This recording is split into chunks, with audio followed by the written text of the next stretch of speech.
Assalamualaikum warahmatullahi wabarakatuh. Kabar baik, sehat selalu sahabat. Sudah cukup lama Paduka tidak mengunjungi lokasi proyek Tol Cisumdawu, dan kali ini kita berada di BUP 2 Gogong Congyang. Kalau tayangan sebelumnya kita melihat penimbunan dan pemadatan jalan utama Tol Cisumdawu sisi utara BUP 2 Gogongon.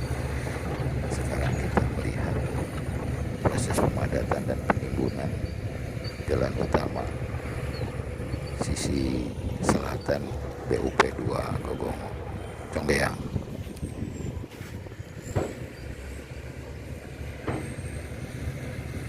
Baik sahabat, dengan latar langit yang cukup cerah dan Gunung Tampomas yang terlihat sangat elok, kita melihat aktivitas di proyek Tol Cisumdawu di Gogong Congyang, lokasi BUP 2 Gogong Congyang.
kita di sini dulu kita melihat aktivitas proyek Roti Sundau 5 helikopter ya di sekitar DUP 2 Bogor ya. Tetap semangat untuk para pekerja proyek Roti Sundau. Wassalamualaikum warahmatullahi wabarakatuh.